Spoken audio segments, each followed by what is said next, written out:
Boa noite, galera. Oh, porque já caiu tudo para o outro lado? Não seja por isso. Não seja por isso. Agora veja como a gente pode utilizar ao nosso favor, né? Se eu for esquerdista, eu vou dizer, ainda bem que você trouxe tudo para a esquerda. Se eu for direitista, ainda bem que estão todos na direita. Então, eu começo o nosso bate-papo de hoje para entender que as convicções são os piores vilões que existem, piores do que as mentiras. Porque as convicções se baseiam na situação de haver uma verdade única, de haver algo que é perene. Nada é perene.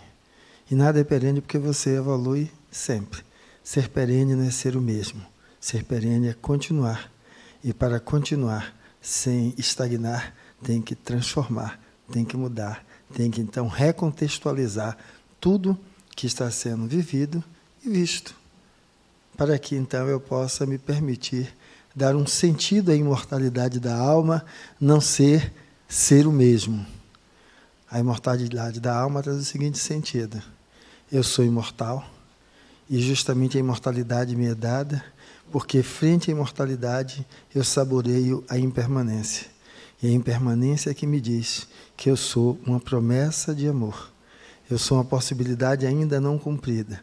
Porque por mais que eu erre, eu tenha errado, é apenas uma escada. São degraus. Aquilo que culmina, né, com o que há de melhor em mim. Que já existe hoje. Só que a cada vez que eu boto mais um pouquinho, esse melhor fica melhor ainda.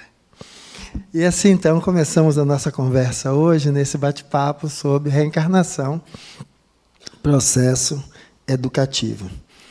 Ainda tem alguma dúvida se reencarna ou não reencarna? Se tiver, tem uma maneira fácil de resolver. Fácil, que a gente consegue. Morra. Você vai descobrir que continua vivo. E descobrindo que continua vivo, certo? Vai reencontrar com outro que vai dizer que já voltou, já foi, o bate-papo é em outro nível, certo? Então, tranquilo, tranquilo, tranquilo. Reencarnação, processo educativo, é o tema, é isso que vamos conhecer. Está lá escrito no nosso livro guia, né? Nascer, morrer, renascer ainda e progredir sempre. Tal é a lei. Lá está escrito isso. Aí eu gosto como é o meu encosto hoje, está um tanto quanto como é cômico, né? Aí diz que a história de Maria e José, né? Não é aquele lá da Bíblia. José, vamos colocar aí para poder contextualizar aí uns 80 anos atrás, né? Porque agora a coisa fica mais complicada. E aí José era o típico macho da casa, tomava as cachaças, ia para o bordel, certo? Voltava do bordel. 80 anos atrás, ir ao bordel era comer quitanda, né? Ou seja, os bordéis acabaram-se, mas, ou seja, o homem tinha esse direito de fazer aí, de ir onde bem queria, entendia, e as mulheres não. Mas vamos lá, fazia tudo isso. Chegava em casa ainda com as 2 pingas, chegava lá com a Dona Maria, ainda judiava a Dona Maria. Mas a Dona Maria dizia que tem que suportar. E foi suportando, lógico, ela tinha alguma misericórdia, seu Zé morreu de cirrose, né? Aí ela fez o enterro, tudo bem. Alguns anos depois ela desencarna. Estão lá na erraticidade. E aí se fala em planejamento reencarnatório. E aí pronto, junta tudo lá e ela vai para a primeira palestra. E aí, Dona Maria, o que é que a senhora sabe do seu planejamento reencarnatório? Uma coisa eu sei. Sabe o quê? Eu sei com que eu não vou voltar. Me explica melhor, Dona Maria. Suportei aquela miséria, assim. Cumpri tudo o que eu devia. Então, a conta já está paga. Aí o orador diz, Dona Maria, lembre-se de uma coisa. O mestre falou, amai-vos uns aos outros. E não suportai-vos uns aos outros. Então a senhora já sabe com quem vai voltar, não sabe? Então, nascer, morrer, renascer ainda e progredir, sempre. Porque a ideia é que o outro não deve ser o escárnio do meu viver.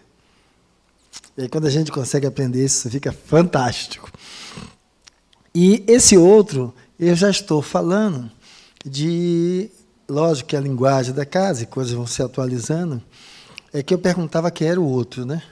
Quem é o próximo mais próximo? Vocês lembram de uma parábola que fala disso, né? Qual é? Quem é o próximo mais próximo? Qual é a parábola que fala disso? Não, você daqui é expert, pelo menos no Novo Testamento. Espera aí.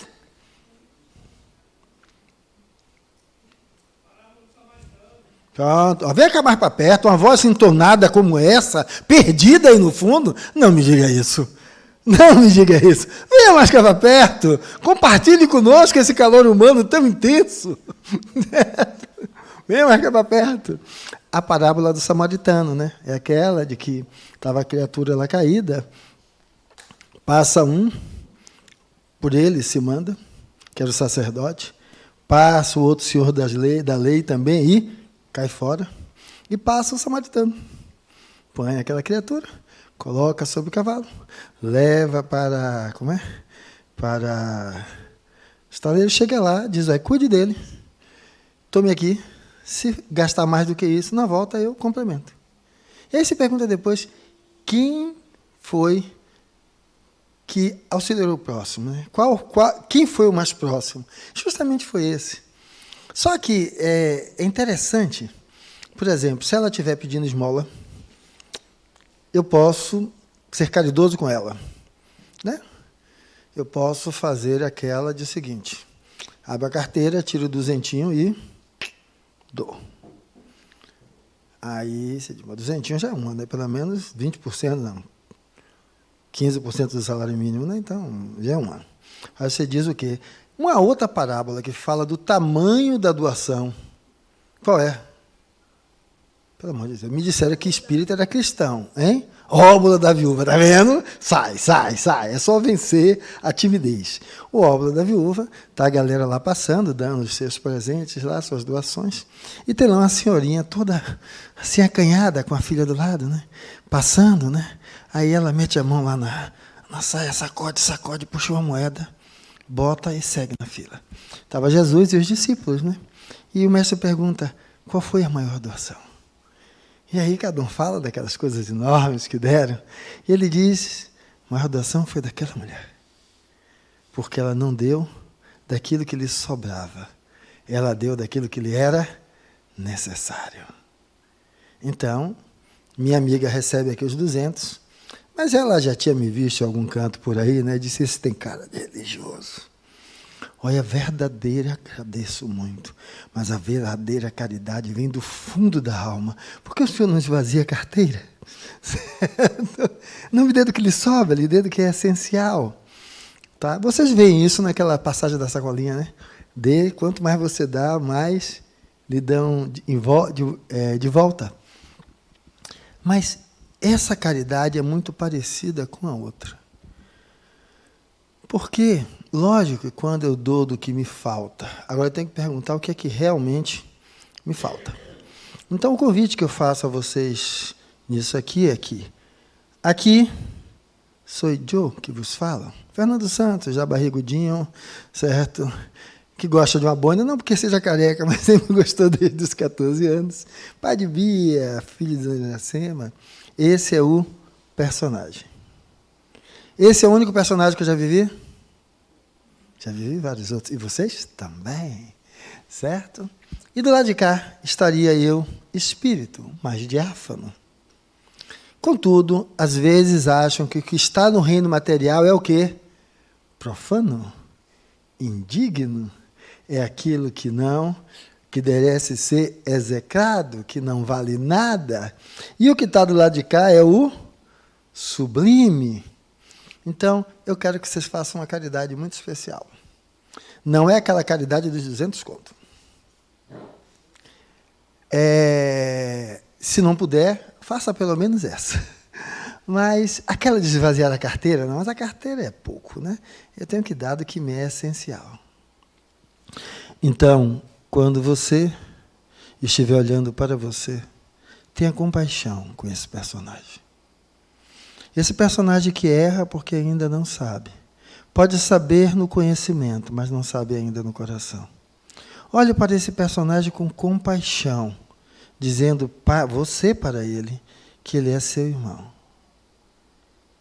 Quando você olhar para esse personagem, ele tiver feito as coisas mais terríveis, e você agora olhando para ele, está olhando de outro patamar, não queira eliminar esse personagem. Porque esse elemento que se colocou como espírito foi criado simples e ignorante. Hoje enxerga diferente. Mas eu só enxergo diferente porque uma experiência foi vivida aqui. Eu não sou resultado do nada. Então, se eu olho para o meu passado e quero apagá-lo ou destruí-lo, eu tiro as bases de quem? Minhas bases. Eu fico elevado em cima de um monte de papel machê. Quando a água passa, dissolve e leva. Porque a rocha que eu poderia me apoiar é sobre minha vida, minha história, meu sentir. E não que o que eu estou chamando de papel machê é que aquela que está ali diz assim, não, isso é coisa do que não presta. O outro que está ali, isso é coisa de espírito não evoluído. E aí eu vou subindo nessas coisas e esquecendo que tudo que eu sou hoje é fruto do que eu já vivi. Então, tenha compaixão. Tenha muita compaixão. Porque sem você ter compaixão, e que compaixão é essa? Sabe qual é? Vou fazer dieta para emagrecer. Essa já é a milésima vez. E aí você vai olhar para esta criatura e vai dizer, vamos lá, vamos tentar a 11ª. Só que dessa vez vamos fazer um pouquinho diferente. Porque se há alguém que pode ajudar essa criatura, só pode ser você. Só você. E aí, então, nós vamos caminhando, que depois eu quero que vocês me ajudem respondendo algumas coisas, para quem tinha dúvida e não quer desencarnar para descobrir, né, que retorna. Então, um trabalho, eu acho que dos mais sólidos que tem, é esse de Ian Stevenson, né? Ele tem uma bibliografia extensa, mas ele traz duas coisas importantes. Os casos de reencarnação e as marcas de nascença. Certo? Correlacionando a vida atual com vidas pretéritas. Vale a pena ler. Esse daqui mesmo é fininho, não tem tanto obstáculo. E aqui no Brasil, o nosso Hermínio de Miranda, né? Ou foi Hernando de Guimarães? Toda vez eu confundo. Hernando de Guimarães. Né? Reencarnação do Brasil. Ele vai também contar casos aqui no Brasil de quê?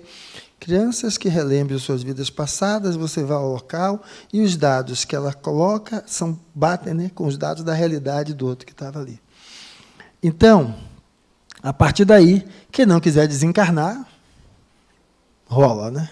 Agora, eu queria para vocês algumas perguntas. Há um planejamento das reencarnações? O que é que vocês acham? Sim? Como? Calma que vocês vão precisar falar no microfone, porque tem uma galera que está nos assistindo lá da internet, né? E aí temos que compartilhar com eles. E por falar nisso, cadê a câmera? Ali! Você, internauta, que está nos acompanhando, faça a mesma coisa, vê se você responde aquilo ali. Há um planejamento das reencarnações? Sim. Como? Eu entendo assim, que é o retorno à matéria, né? A gente vem aqui por escolha do espírito para cumprir algumas missões, e isso entra também no nosso comportamento, nossas atitudes, algumas avaliações, a disciplina, o nosso estado emocional e o que a gente veio cumprir mesmo com as nossas, não sei se seria dívidas, né? Mas cumprir alguma coisa que a gente tenha que passar na matéria, né? Quem mais? Ali! Boa noite. Estou aqui aprendendo, né? Mas eu acho... Peraí. É muito egoísmo. É só você que está aprendendo? Eu também não? Bom, eu imagino que seja... possa existir seres superiores, né? Como se fosse uma reunião ali para fazer esse planejamento, né? E de acordo com o que você passou com outros espíritos, chegar ali em alguma concordância para que possam, né, como é que eu vou dizer, reparar alguma coisa, e é isso, eu acho que é dessa forma. Depois ela vai me dizer Imagino. quem foi a praga que programou isso, porque ela disse que foram espíritos maiores, eu vou querer bater na metade. Mas vamos lá, quem mais? Quem mais? Há um planejamento reencarnatório? Como é que você imagina que isso... Aliás, uma coisa, ela falou, disse assim, eu estou aprendendo, né?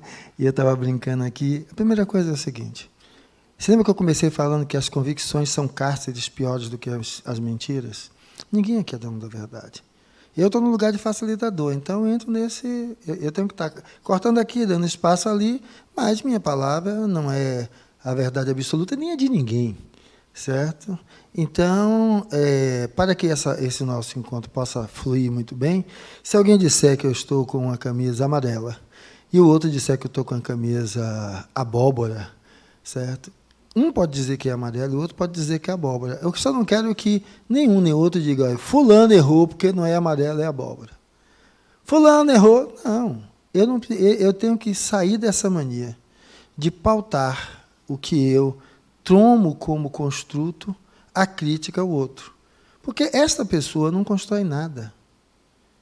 Se você tirar o outro, ela não constrói nada, ela só sabe criticar. Porque eu pergunto, e aí? Certo? E não sai do lugar.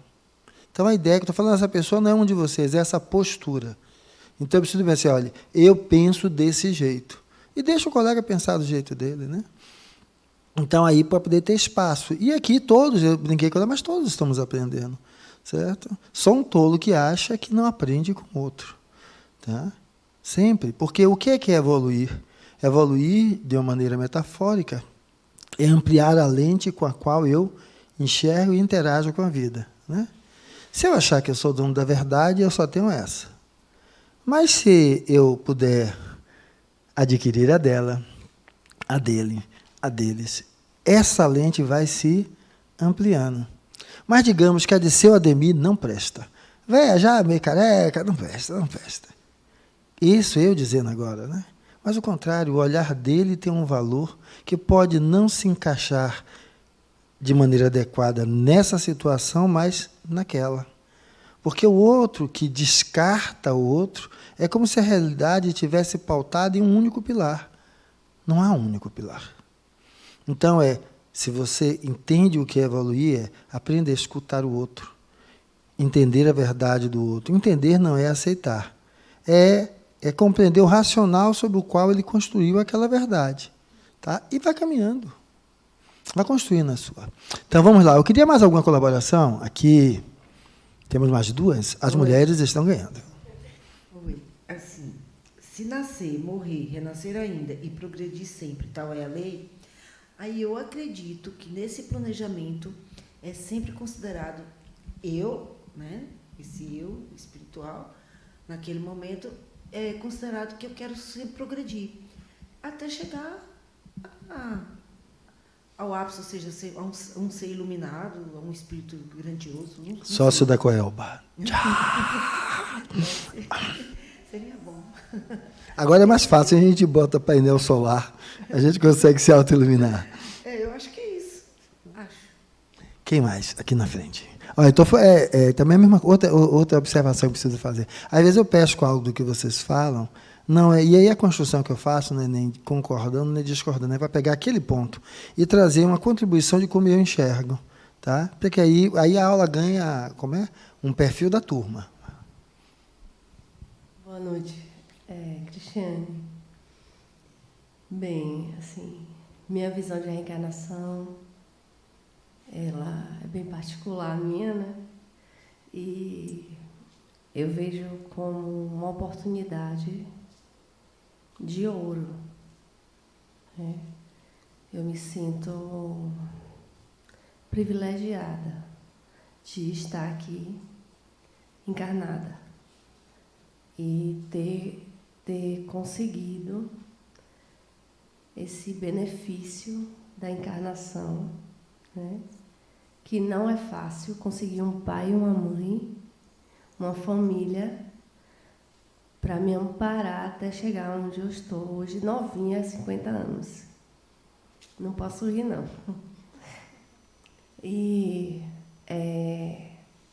Mas só uma coisa, tem ou não tem planejamento? Tem E planejamento. se tem, como você acha que ele acontece? Tem planejamento muito sério. E nós, vou dizer, falar de mim, fraquejamos muitas vezes. E o meu planejamento foi maravilhoso. E aos 15 anos, eu comecei a fraquejar um pouco. E comecei a ficar mole um pouco, assim, né? Porque eu já estava pressentindo as coisas que viriam, que todas necessárias na minha vida, todas. E aí eu tive uma explicação da espiritualidade, graças a Deus, que me orientou. Vamos lá, eu vou ser chato, eu vou perguntar a mesma coisa. Sim. Tem planejamento e como é que você acha que ele se estabelece? Ele É porque eu sou esse tá. censor aqui para Ele isso. tem planejamento, tá? E as coisas realmente vão acontecendo de acordo com com o planejamento. Nem tudo é escrito como está escrito, vai acontecendo. Mas esse planejamento, ele existe.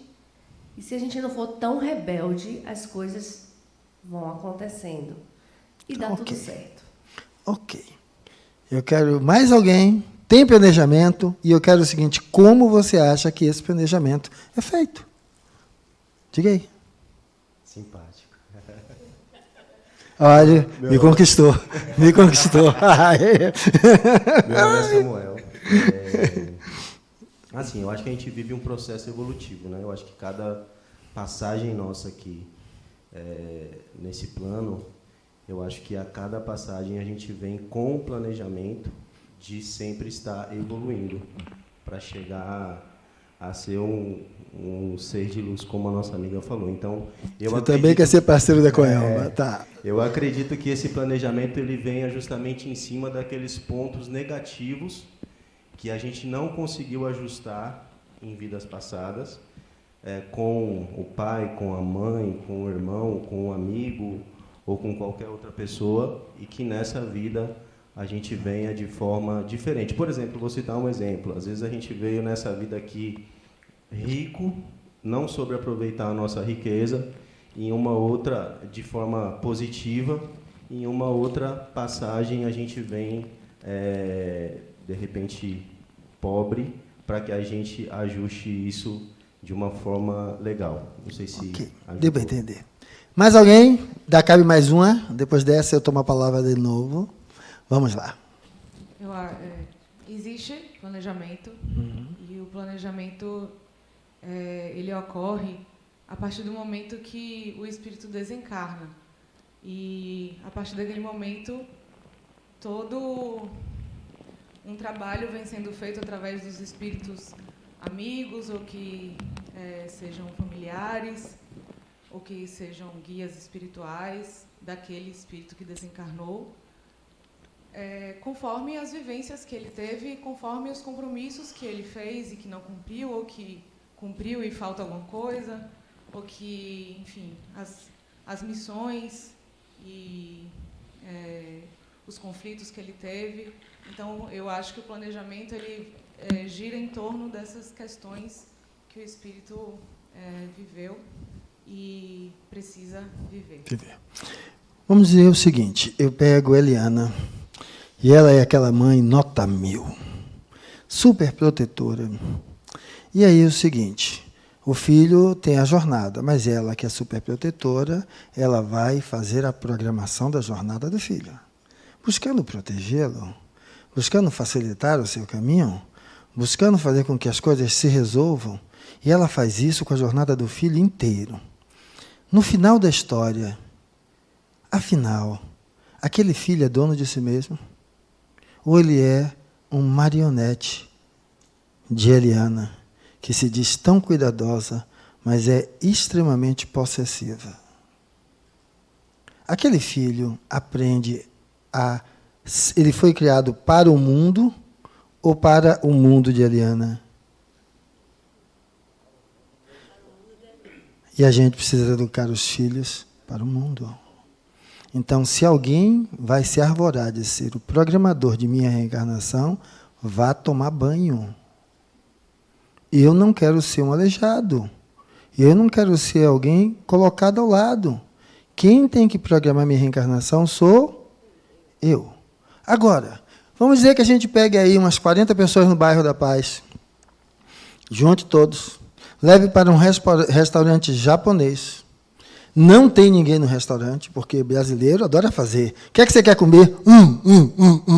Certo? Então não tem ninguém, só eles sentados.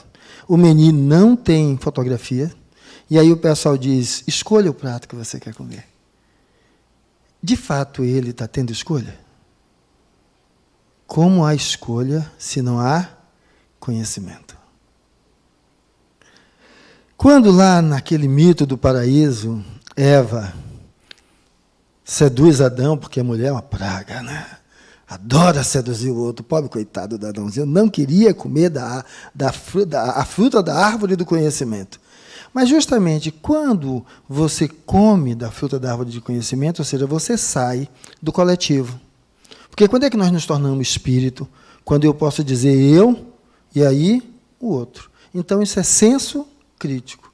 Senso crítico só aparece a partir do momento que eu consigo discernir, ou seja, ter um conhecimento de um elemento e de outro elemento. Enquanto eu não tenho isso, eu vejo tudo como um só. Vocês vão ver isso na criança, nos primeiros meses. Ela e a mãe é uma coisa só. Quando ela começa a mudar, ela diz meu, certo? Porque vai desenvolvendo as faculdades psíquicas. Então, é essa saída. A árvore do conhecimento, ou seja, o conhecimento vai fazer com que eu faça essa distinção. O pessoal lá do bairro da Paz pode até escolher um prato, comer um prato legal, mas não foi escolha. Ele não sabia com o que estava lidando. Então, a ideia básica é, para haver planejamento, há de haver conhecimento. Se não há conhecimento, como é que isso acontece? Como é que dizem que a gente se agrupa no mundo espiritual? Afinidades vibratórias. Os padrões vibratórios se atraem. Padrão vibratório não é aqueles elementos, né? O conhecer, o saber, o viver em mim. Então, veja, da mesma forma, nós fomos criados simples e ignorantes. Então, por isso, não vamos estar resgatando, não vamos estar pagando, não vamos estar sendo castigados, porque é um absurdo castigar quem é ignorante. Então, a misericórdia divina está em nos dizer, não aprendeu não, Domingos? De novo. E não aprendeu não, Domingos? De novo. Perdoar quantas vezes? 70 vezes, 7 vezes. Ou seja, infinitas vezes. A ideia é, com a experiência, você vai vivendo na pele e vai aprendendo. Então, você não aprende pelo que eu lhe digo que é melhor. Você aprende quando você vive e distingue o que é melhor, porque isso é o conhecimento em base que se faz em você. E vamos colocá-lo como saber. E isso depois vai se transformar em sabedoria, quando esse saber vai sendo colocado frente a frente ao viver em condições múltiplas vezes diferentes. Então, você aprende a utilizar daquilo em várias situações diferentes, mas que traz uma similitude de aplicabilidade daquela habilidade. Então, nós atraímos para nós aquilo que nós precisamos de aprendizado. Porque, veja, teria que ter alguém lá, veja que equipe é essa, para estar lidando com 30 bilhões de almas nesse planeta. A maioria das encarnações são o quê? São automáticas, como se fossem compulsórias. Você desencarnou, puf, e quanto mais você vai construindo consciência, você começa a esse período na erraticidade ganhar uma outra tonalidade. E aí, lógico, eu quero retornar. Se a gente vive e aprende aqui, a gente vive e aprende lá. O que é que você volta? Você volta para aprender aquilo que você ainda é ignorante.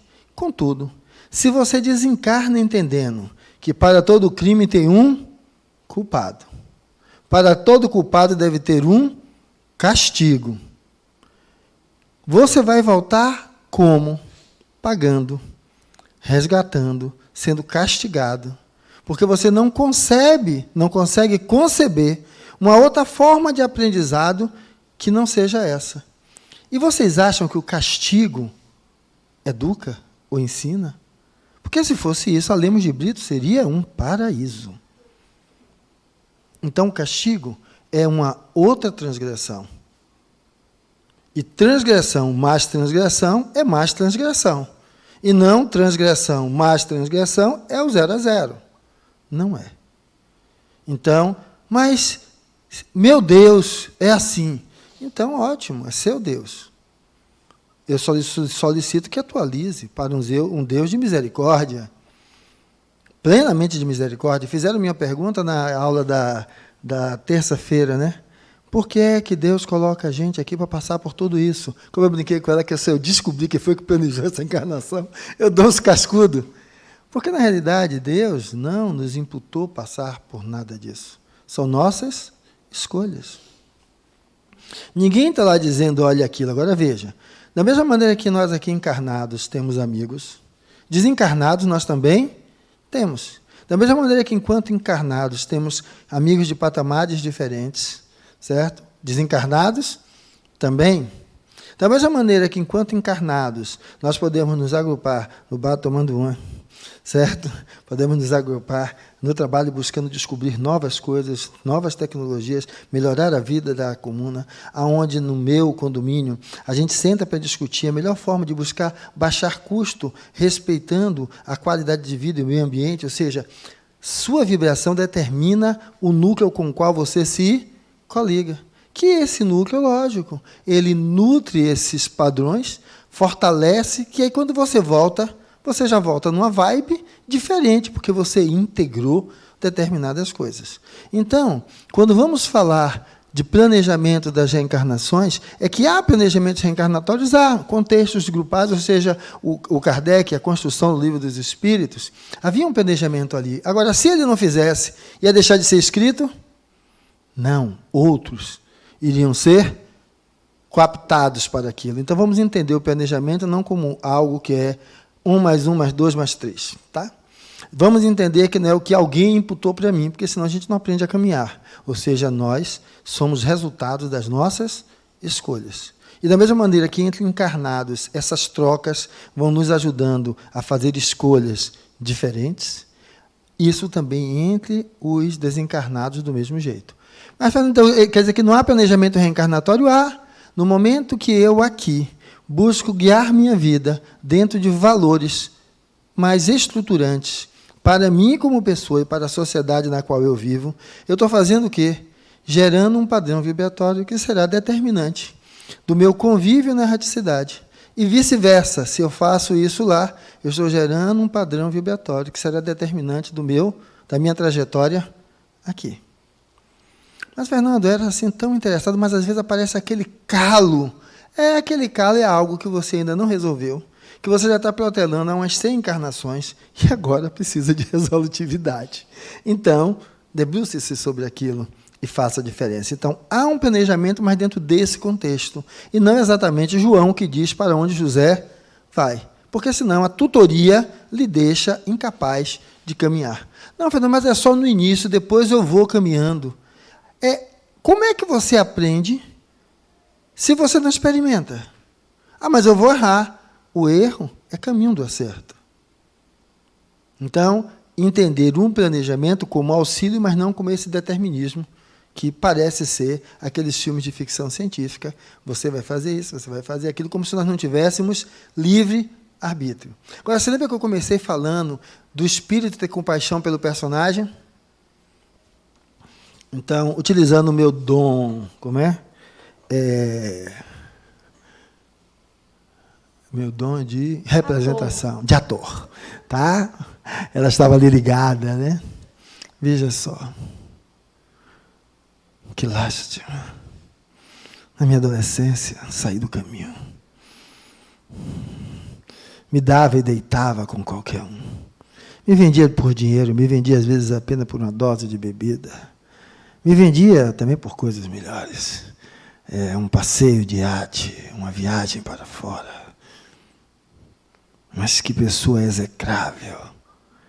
Abortei. Como é que uma mulher aborta um filho? Entreguei o outro que eu não sei nem por onde anda. Como é que eu fui capaz de fazer isso? E aí nós olhamos para o fato que ela narrou. O fato é imutável. O filho abortado vai renascer? Não. O filho doado, entregue, vai? Não. Os fatos já aconteceram. Tudo que existe depois do acontecimento são versões. Está aí os advogados que adoram a pérola desse olhar, né? Só que nós queremos julgar o indivíduo, que é impermanente, imutável, pelo fato que é perene e não mutável. E quando eu olho para isso, parece que alcançar aquele status de luz, daquele painel solar da Coelba, certo? Ele é alcançado por graça e misericórdia. Não. A pergunta para aquela mulher é: e hoje, você abortaria? E aí ela poderia dizer, parecia uma coisa simples, mas não houve dor maior para mim do que sentir-me arrancando a vida de meu próprio ventre. Não há palavras que eu seja capaz de descrever, e com tamanha dor por isso fazer, mais ainda eu me encharcava, porque achava eu que aquela lama era o lugar que eu merecia. Você aprendeu?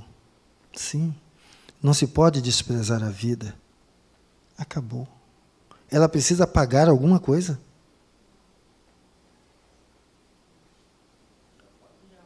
Então, é que não há pagamento, há possibilidade de aprendizado.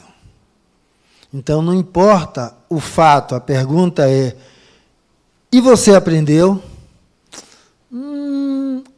Vai se repetir de novo. Ou você aprende e integra aquela habilidade, ou vai repetir de novo. Porque é um castigo? Não, é porque você não aprendeu. E aí, se eu agora quero execrar aquela mulher, e essa mulher que hoje pode ser a presidente do país, essa mulher que chega a esse lugar foi constituída pelaquela mulher que abortou. Que aquele aborto, que é um fato, certo? É desprezível em si. Eu estou olhando para a pessoa não é o fato. Ela viveu, sentiu, aprendeu e passa a valorizar a vida de outra forma. Então, porque eu vou dizer quem é você para estar falando isso, se você já matou uns 3? Lembra-se de uma outra passagem da Bíblia que parece com isso? Qual é? Ô Madalena, que o mar é uma rosa comparada ao beijo seu. Eu cantando é desgraça, mas tudo bem. Vamos lá. É lindo quando a gente vê aquilo, né? Olha para Jesus e diz que homem fantástico. Agora, seja sincero, só não vai poder se esconder atrás da cadeira. Quantas vezes você se arvora a ser o primeiro a jogar a primeira pedra? Você, pela caminhada que deu, rasteira, porque senão a gente não estava aqui, você já se torna capaz de julgar o outro. De jogar pedra no outro. Que o seu parceiro, certo? Que seria aquele com que você, o outro que é o seu próximo, você só sabe jogar pedra nele. Principalmente porque quando você não é capaz de olhar, e vamos agora recolher essa mulher em mim, quando não sou capaz de olhar a prostituta que existe em mim, eu vivo apontando as outras. Sem esquecendo que tem 3 dedos que eu toco e diz: essas que você aponta vivem dentro de você. Então, na palestra de terça fizeram outra coisa, perguntaram, aquelas mulheres que o marido dá-lhe porrada e ela faz o quê? Volta para ele de novo. Vai buscar a delegacia, Lei Maria da Penha, ela vai lá e quer tirar a acusação. E tome porrada de novo. Que absurdo aquilo. Não estou dizendo que foi o que a pessoa falou, não. Mas que absurdo aquilo. Eu digo, não, isso é humano. E isso existe em você. Eu estou falando de quê? Se eu dissesse, olha, o mesmo que essa mulher faz, voltar para porrada, tomar porrada de novo, existe em você. O porquê disso existe em você. Do que é que eu estou falando? Que com certeza todos vocês têm. Eu não, porque eu já sou um ser evoluído, né? Eu estou mais alto que vocês estão sentados.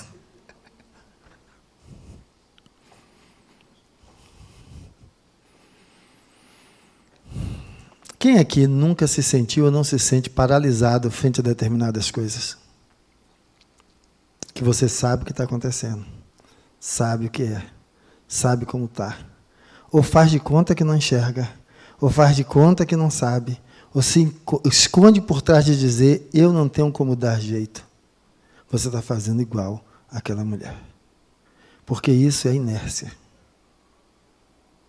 Eu estou frente àquilo que eu devo superar. Aquilo que eu devo puxar as energias de dentro de mim e não faço. Ah, Fernando, mas meu marido não me bate. Ou minha mulher não me bate. Eu não estou falando disso. Eu estou falando da sua incapacidade de lidar com a sua inércia na vida, e aí você aponta aquela mulher que, mais uma vez, se expõe a ser espancada de novo. Você não é espancada pelo marido, mas você se expõe a estar frente àquilo de novo. Mas, Fernando, não é a mesma coisa que eu estou falando, que é do humano. Então, quem sou eu para jogar nela a primeira pedra? Então, é trazer essa ideia que, então, reencarnação enquanto planejamento não é aquela conta. 1 mais 1, 2 mais 2 vai dar 4. Eu tenho que aprender a olhar de uma maneira mais ampla e poder enxergar o que é que eu aponto no outro que tem em mim. Porque Simoninha nunca me deu porrada, não. Minha mulher é gordinha. Mas tem várias coisas na minha vida que eu ainda fico sem me posicionar para resolver. Eu fico empurrando com a barriga, que é o mesmo que ela está fazendo com aquela criatura lá. Certo? Perguntas, que eu posso ter falado demais, né? Já que não tem perguntas, uma nova pergunta para vocês. O que é que vocês acham daquilo? As ações humanas são regidas pelo livre-arbítrio de cada um? Agora, não pode fazer sessão lagartixa. Como? Por quê? Se permita compartilhar, dar uma palhinha do seu saber para a gente. Diga aí. Voluntários. Calma, um de cada vez.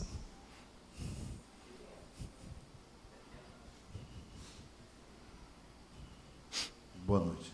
Ele viu seus dedos perispirituais de pé. Eu também vi.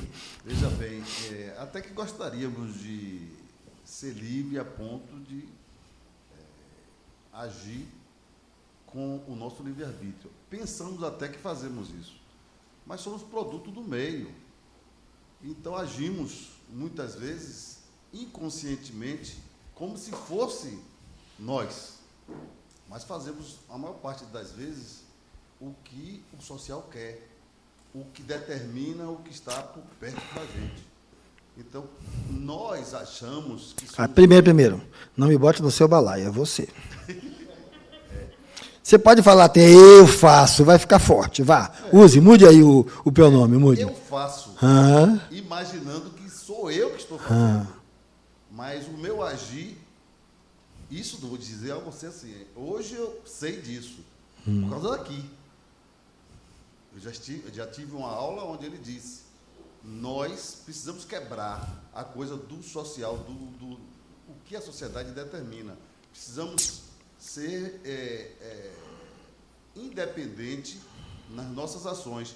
Mas por mais que a gente queira fazer isso, a gente está sempre fazendo o que o todo exige. É difícil a gente ser independente. Hoje eu estou aprendendo um pouco disso. Pronto. Quem mais? Que eu vou fazer depois uma coletânea aí, pegando 2. Minha amiguinha ali e minha amiga aqui. Vamos lá. Pode falar?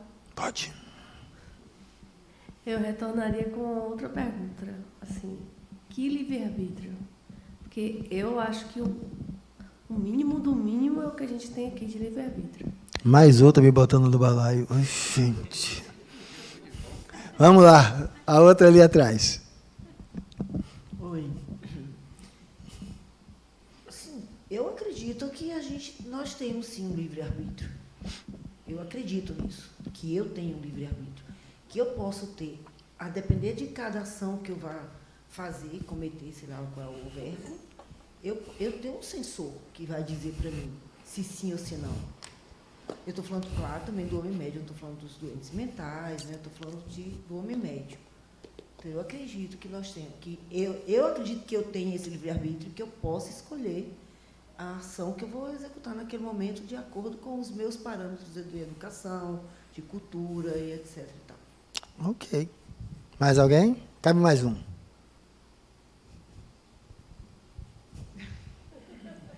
É que existe uma palavra aí que me colocou em dúvida, que é regida, né?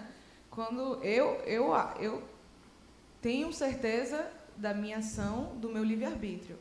Porém, quando se trata de reger, que pode ser utilizado como influência, eu sei que existem influências de espíritos, tanto de afinidades, de meio e tal, mas o livre-arbítrio ele é presente. Agora, a regência, e eu me coloquei em dúvida com relação a essa palavra específica, No meio. se reger está se referindo Mas vamos entender à assim. influência ou se reger... As ações humanas são São determinadas pelo livre-arbítrio de cada um? Continua sendo um pouco influenciada, porque assim, é determinada pelo livre-arbítrio de cada um. Eu acredito que temos nosso livre-arbítrio, porém temos também sofremos também de influências. Do meio. Tem uma coisa que acontece conosco, eu vou depois, ainda tem mais uma, acho que é ela. Não, agora não, eu vou falar, depois eu vou lhe passar. É o seguinte, eu digo o seguinte, olha, usando ainda minha capacidade representativa ainda, né? Mas eu faço isso porque é essa sociedade que me torna um ser assim. Espera aí. Eu quero estar, certo? De boa com essa galera. E aí depois eu digo que é a galera que me faz ser assim. Que lugar legal, né? Ou seja, eu não sou assim. Mas é essa galera que me faz ser assim. Não. Eu não me respeito. Eu não me dou respeito. E para estar bem com a galera, eu sou capaz de infringir o que há de mais valoroso, mais primordial em mim. É a galera que faz isso comigo ou sou eu que permito? Sou eu que estou fazendo aquilo. Utilizando a galera como desculpa.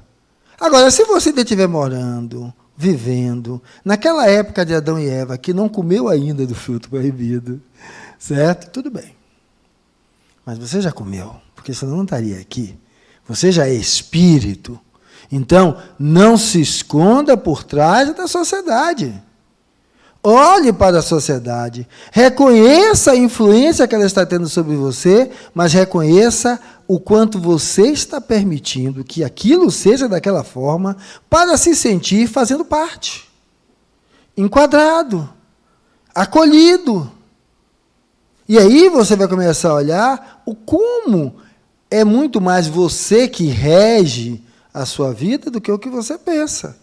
Agora, a questão é, quais são os seus valores, diretrizes e propósitos ao reger a sua vida?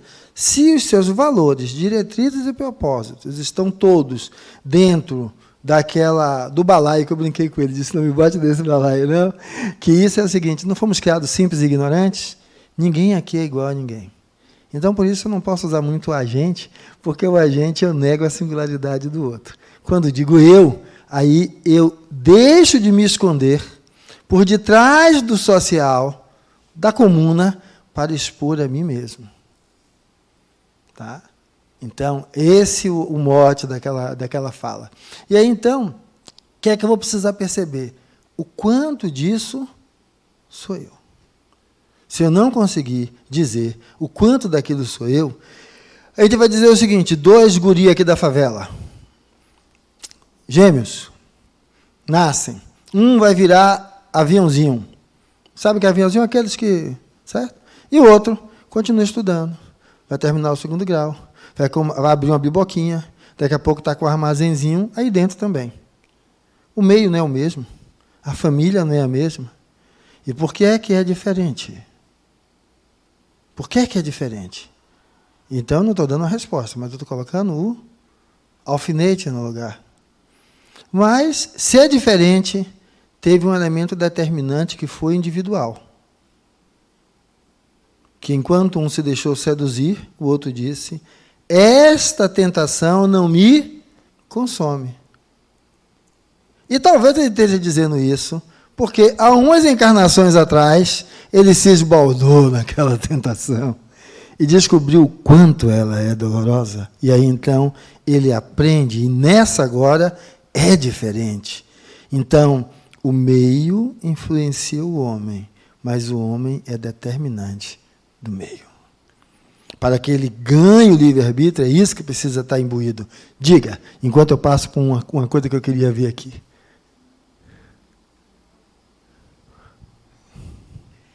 Então, eu ia falar que, apesar, né, de haver verdade aí no que o colega falou, de o homem ser um produto do meio, acontece porque pessoas são diferentes, pessoas são influenciáveis, mas eu acredito que cada pessoa, no seu estado de consciência, tem o poder de escolha, né? Acredito que o futuro é plantado hoje, tudo é uma construção, e para cada escolha há consequências. Então, quando você está nesse estado de consciência, apesar do meio, e vê que tipo de consequência pode gerar a sua atitude, você tem esse poder de escolha e tentar fazer a escolha mais assertiva e melhor possível. Né? Isso que você traz, quando eu trago isso aqui, começou há 13,7 bilhões de anos atrás e continua desenvolvendo homem primitivo, homo sapiens e homem moderno. É porque nós somos herdeiros de nós mesmos. Quando a gente entra aqui no status homo, né? Então você começa a lidar com as consequências das suas escolhas.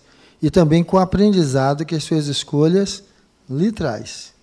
Então, por isso que somos herdeiros de nós mesmos. Porque quando eu brinco, não me bote no seu balaio, lógico, que é uma brincadeira, que tem muitos aspectos comuns entre nós, mas para não generalizar, é porque essa trajetória foi feita por cada um de nós de uma forma. Se você olhar, existe lá aspectos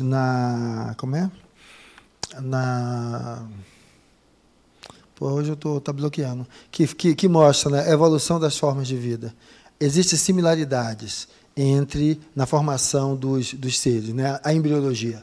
A embriologia vai mostrando similaridades, trazendo a ideia de que o que nós temos hoje é evolução, que veio de um estágio, foi se tornando cada vez mais complexo. E aí, o que é que eu trago? Não se esconda por trás do coletivo que lhe determina, se pergunte, se nós somos herdeiros de nós mesmos, o que eu estou permitindo ao coletivo determinar em mim? O que eu estou permitindo? Se lembra aquela história que eu disse, vou reencarnar, aí João Malaquias de não sei o que lá, eu vou planejar a sua reencarnação. Vai tomar banho. Como é que você que vai determinar o que é que eu vou viver? A gente pode até ter um bate-papo. Fernando, aí, por aqui não, por ali o negócio vai ser complicado, mas veja, eu tenho uma filha de 15 anos, eu já tenho 58. Tem como eu passar para ela o aprendizado da minha experiência, impondo ela não passar por situações que eu acho que foi desgastantes? Não. Ela tem que viver a vida dela. E eu tenho que estar junto para dizer o seguinte, está vendo aí, quebrou a cara, eu não lhe disse? Não. Minha filha, como foi a experiência? Ah, meu pai, mas deu tudo errado. Sim, mas o que foi que você aprendeu e entendeu com tudo isso? Sabe o que é isso? É se colocar de igual para igual, empatia. Porque Jesus, que é a criatura que eu mais respeito, era isso que ele fazia. De igual para igual. Dizia, se você tiver fé, você vai fazer mais do que o que eu faço. Nunca se colocou como Deus. Gostava de ser chamado de filho do homem. Então, vamos dar uma outra gradação, porque aí a gente começa a buscar a entender que o que é esse processo educativo? Se tem um planejamento feito por terceiros, como é que eu aprendo? Se eu digo, livrai-me do mal, amém? Não, livrai-me do mal, amém? Não. Se o mal está, é porque ele precisa ser entendido. Isso é mal enquanto estiver escondido na ignorância. Porque quando eu saio da ignorância, eu sei fazer escolha. Eu compreendo o que é aquilo ali. Não deixei-me cair em tentação. Que venha a tentação. A tentação é que vai me fazer entender o quanto eu estou, de fato, mais próximo daquilo que eu acho que sou. Porque, se for filho de Eliana, lógico que hipotético, né, vai estar protegido numa redoma. A tentação chega nele? Não. O mal chega nele? Não, porque ela não deixa. Agora, no dia que ela se picar daqui, desencarnar, né, que é a linguagem correta do espírita, que ele vai estar? Sozinho. Vai ter aprendido a viver? Não. Então, eu quero amigos espirituais parceiros. Eu não quero ninguém que queira se colocar como dono ou doutor da minha vida. Então, isso é processo educativo. Aqui não. Pronto. Alguém consegue ler o que está aí?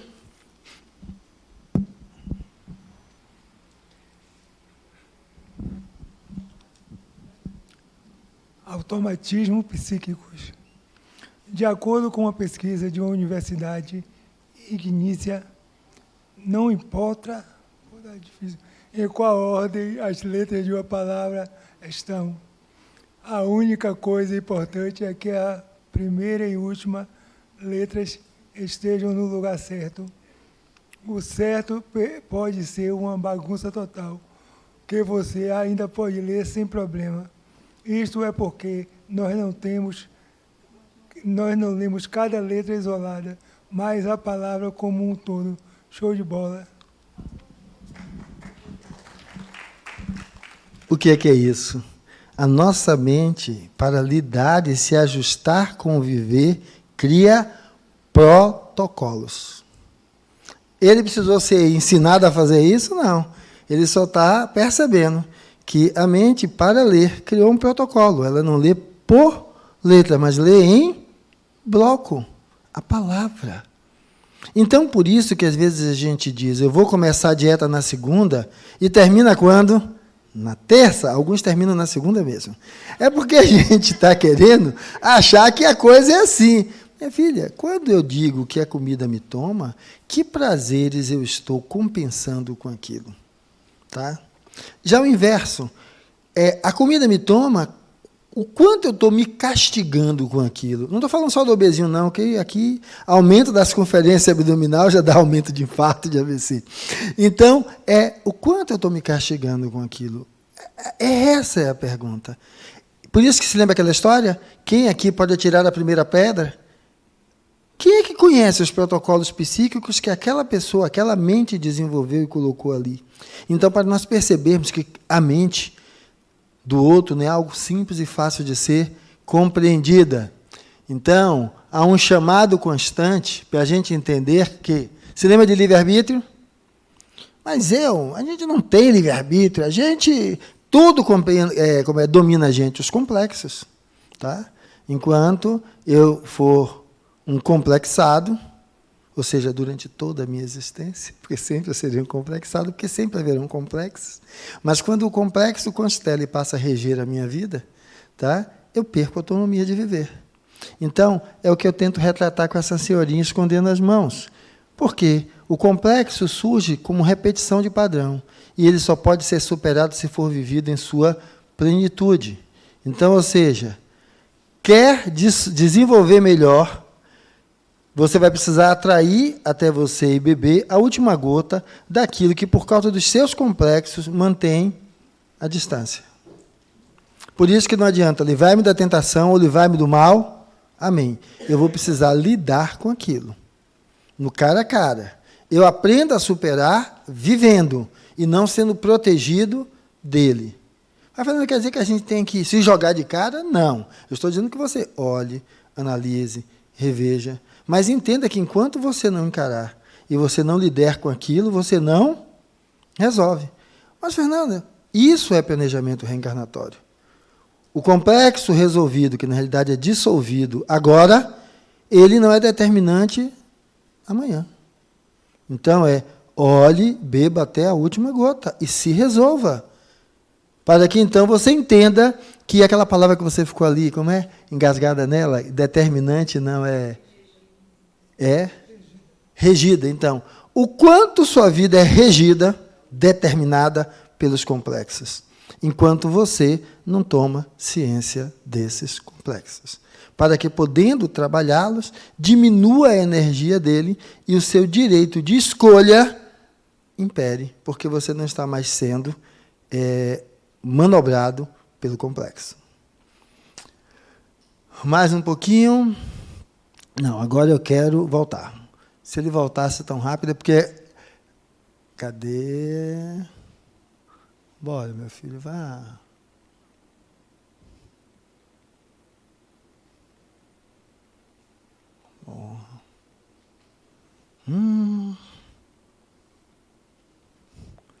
É o computador que está assim?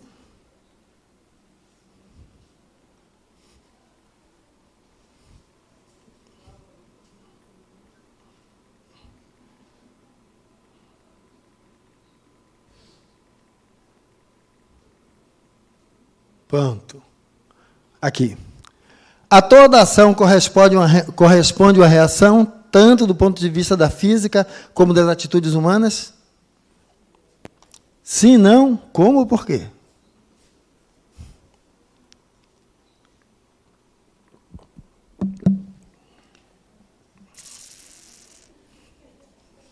E aí? A cada ação há uma reação?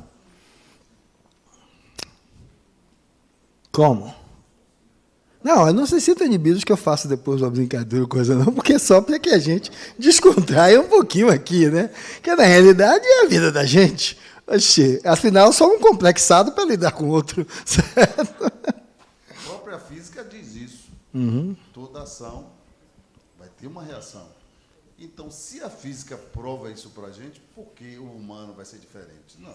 Okay. Se você tem uma ação, espere que a reação virá. Eu penso assim, sempre assim. Toda ação gera uma reação. Seja lá... Quem mais? Quem mais? Que em relação às atitudes humanas pode ser não só uma reação, como várias, né? Uma ação pode gerar várias reações. Pronto. A pegadinha é essa. Uma ação pode ter uma rede de possibilidades de reação. E aí, então, só que nós ficamos assim. Como se para cada ação só houvesse uma reação. Não, existe uma pleiade. Então, Roselita, paixão da minha vida. Mas achou de me largar por uma criatura qualquer, certo? Que está ali, certo? Certo? Seu Carlos! E aí eu digo, vou acabar com essa história. E aí, se eu, a cada ação, porque ela me traiu com Carlos, a reação for traí-la, é o único caminho. A reação for extingui-la, matar ela, mas ela é muito fofinha, vou matar ele, certo? É uma reação. Agora eu posso ver o seguinte, outra reação. Só que depois eu descubro que eu tenho 3 filhos. E os 3 filhos que eu tenho não são meus. Porque Roselita de santa não tinha nada. O carteiro, o padeiro, certo? E aí o que é que eu vou fazer? A cada ação tem uma reação, né? Então, Rose, não dá mais para a gente continuar. Carlos, eu acho que é capaz de continuar com você, então fique com ele. Mas não dá mais para continuar. Aí você diz, me perdoe, porque eu lhe fiz viver uma vida de fantasia. Ele faz, alto lá, Rose. Quem viveu vida de fantasia foi você. Eu vivi uma vida de realidade. Meus filhos são meus filhos, porque meus filhos não são meus filhos por causa do esperma que os gerou. Ser pai não é ser doador do gene. Ser pai é mais do que isso, porque muitos pais conseguem gerar filhos, mas não conseguem adotar seus filhos como filhos. E eu tenho um orgulho de mim que fiz isso. A mulher com que eu vivi não foi fantasia. Eu vivi com a mulher que me enxergava. Você que viveu uma fantasia. Então, daqui para diante, não dá mais, porque essa mulher só existiu até aqui. Segue o seu caminho e eu vou seguir o meu. Mas minha reação poderia ser diferente. Praga, miserável, vou cozinhar no óleo quente, seu Carlos, eu vou arrancar o nariz. Então, a questão de ação e reação que eu estou trazendo aqui é a ideia de não achar que são coisas como assim, toma lá da cá, lei de causa e efeito. Essa causa gera aquele efeito. Não. A vida não é assim. A ideia é aprendizado. E nós vamos ter várias possibilidades de lidar com aquilo. Quanto mais amplo o seu olhar, por isso aquela brincadeira de usar a lente de cada um de vocês, em vez de me imputar uma única forma, eu vejo uma pleiade de possibilidades de resolver. Então, a cada reação, várias reações são possíveis. A cada ação, várias reações aí são possíveis. Nós estamos prisioneiros de uma única forma de resposta para aquilo que eu estou vivendo. Tá? A vida na Terra, da forma como é vivida, implicará em penas e gozos futuros para o espírito?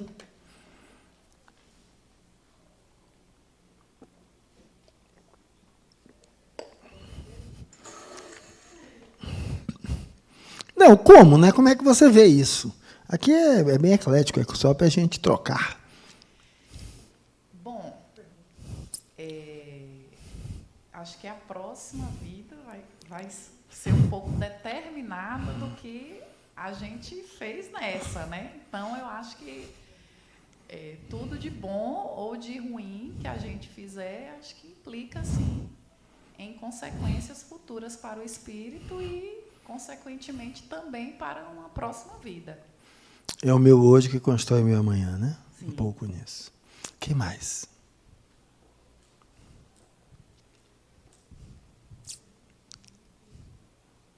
Silêncio sepulcral. Então, vamos lá, porque eu tenho umas perguntas que eu quero que vocês se debrucem um pouquinho sobre elas, que são as seguintes. Primeiro, quem é que escreve a história de sua vida? Só você mesmo. Tá? Então, se é você que escreve a sua história, a ideia de programação como algo que faz alheio a mim, ocorre o automatismo. Quanto mais eu vou tomando conhecimento, eu posso fazer escolhas. Aí esse automatismo não traz tudo no automático, tem as coisas que eu escolhi. Então, a dona Rose escolheu o seu Carlos para uma experiência de aprendizado na trajetória, porque havia condições já conhecia a força da conexão entre dois espíritos. Eu estou colocando, lógico, hipoteticamente, que eu não conheço um dos dois, não é só para ilustrar o que a gente busca aqui falar. Então, uma escolha. Tá? Então, você fez aquela construção. Mas por quê? Porque seu Carlos é uma coisa linda e maravilhosa? Não, porque são dois espíritos que têm muito a aprender um com o outro. Como vai aprender? Não sei. A cada ação, as reações são uma presa de possibilidades. Então, foi um retorno aonde há possibilidade de aprendizado para ambos, porque um atrai ali o outro. Então, você escreve sua história. E, a partir daí, o que é que eu quero trazer para vocês? Se lembra aquela história do fruto do meio? Esse cara aqui. Ele é fruto dos outros. E agora, eu vou apresentar o outro cara. É esse cara aqui, são vocês. Reconhecendo que é um labirinto conhecer a si mesmo. Está aqui, dia de sexta-feira, né? Dia do reggae, ter escolhido estar aqui, está buscando alguma coisa, é buscando o quê? Se encontrar as suas saídas. É esse olhando para esse daqui. E aí eu queria que você pensasse, eu sou, é você, seu nome, tá? E pensasse nisso. O que foi que você fez de relevante na sua vida? Pense aí um pouquinho. O que foi que você fez de relevante na sua vida?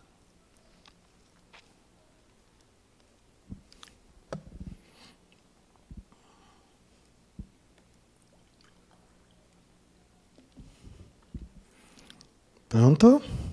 Aí agora eu quero que você pense nisso. O que é que você fez que não foi legal na sua vida?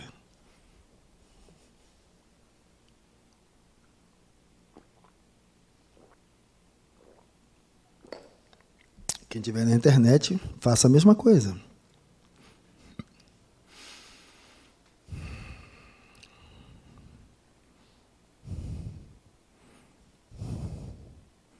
E agora? Você já viu os dois, né? Imagine como a pessoa que você é agora agiria naquelas situações. No que foi bom e do que não foi, no que foi relevante. O relevante pode até ser bom, não, mas eu estou trazendo como positivo. E no que não foi legal. A pessoa que é hoje viveria do mesmo jeito? Viveria, lógico, né? Você não pode apagar o que passou. É frente hoje, né? O que é que aconteceu? Se não é do mesmo jeito, como? Olhe para isso. Para que você possa perceber que o fato ficou lá atrás, mas você continua evoluindo. E o que vamos chamar de evolução é se auto-educando. Por isso, em encarnação, processo educativo. Agora eu quero que vocês façam outra coisa. Se lembra que do lado de cá você tinha o labirinto. Do lado de cá você tinha o que eram os outros. Se lembra que eu comecei falando, quando você se olhar como espírito, tenha compaixão pelo personagem. Agora, olha o que é que aquele filho dos outros, certo? O filho dos outros, diz para esse que está aqui se preocupando. Olha, velho, você quer posar de porreta, mas tudo que você diz que enxerga é diferente, a sua lente mudou através do que eu vivi.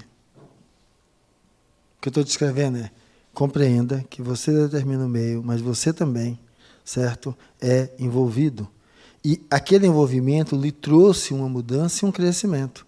Então, aprenda a dialogar com as duas partes. O que é que impera a busca desse elemento estruturante? E aí, agora eu tenho uma pergunta. Agora, nessa jornada de oportunidade, que é essa encarnação, o que é que você quer fazer? Pense aí um pouquinho, porque a próxima eu vou precisar que você compartilhe com o outro. Você ainda está aí. A minha janela, eu tenho 58, né? Se eu for aos 83, que minha mãe está... 25 anos. O que é que eu tenho para fazer? Se infartar hoje à noite, como eu infartei... se eu fizer um AVC hoje à noite, como eu fiz há 15 anos atrás, e eu não tiver a mesma sorte, eu não acordo. O personagem foi embora. Mas então, o que é que você quer fazer? Agora, eu vou passar outra pergunta, eu vou dar um tempinho para que você pense, mas eu quero que você converse com um parceiro do lado, tá? Sobre a resposta. Então, entendeu? Nessa janela de oportunidade que sobrou, o que você quer fazer? Tá? Agora, outra pergunta. E por que você não faz? Converse com o outro, vou dar para vocês uns minutinhos aí.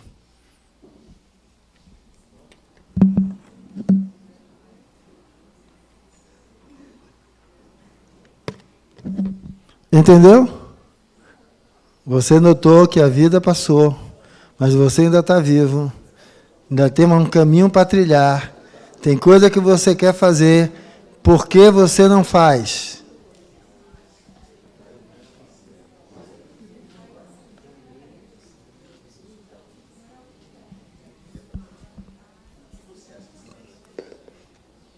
E você que está aí na internet, pense a mesma coisa.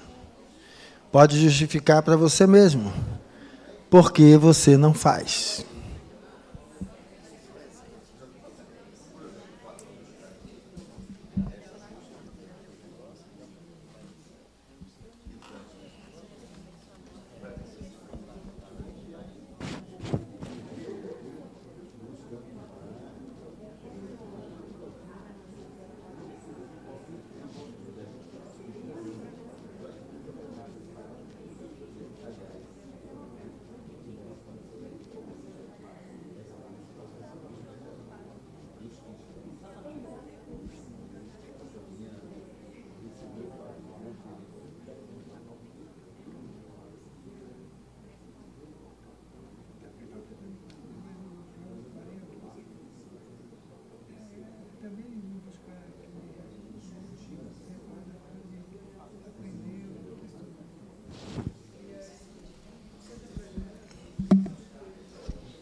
Então, pessoal, tomando de volta.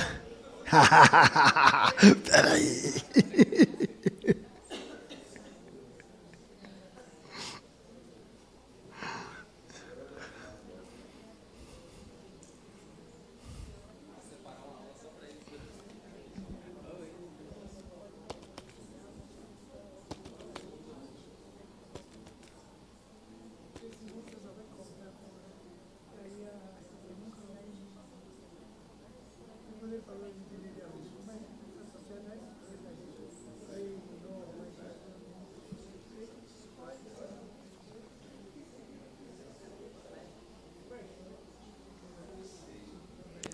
Então, eu vou roubar vocês agora de volta de novo. Então, o porquê eu não faço? Eu posso justificar porque tem muitas pedras no caminho. Eu posso justificar porque as pontes para estabelecer o que eu preciso são difíceis de construir. Eu posso descrever porque a saída que eu trago, ela me amedronta em alguns aspectos, parece algo desconhecido. Eu posso dizer que eu não faço porque essa trajetória parece ser enclausurante. Eu não sei o quanto eu sou capaz de vê-la. Por que é que vocês não fazem? Diga aí.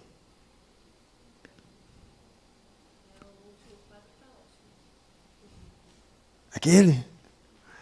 Por que é que vocês não fazem? Hã? Preguiça. O que é preguiça?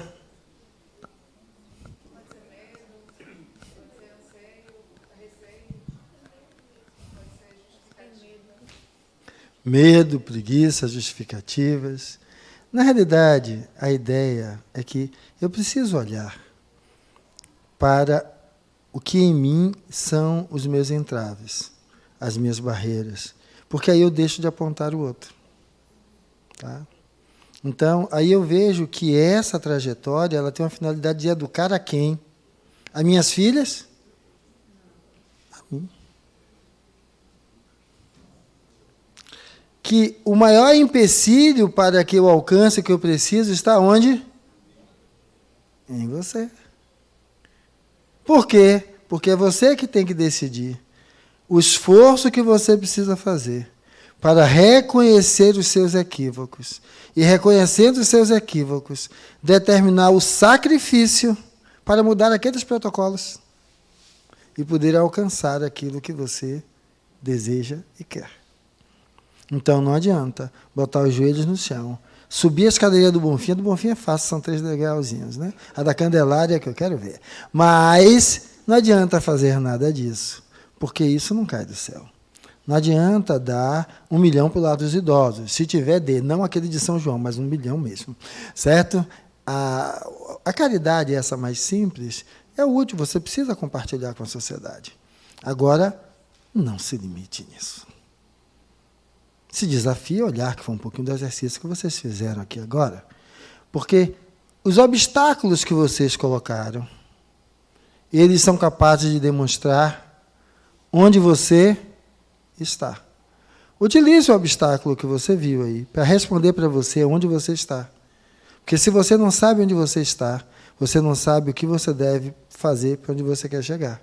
Como é que você me fala de planejamento reencarnatório e não consegue saber onde você está?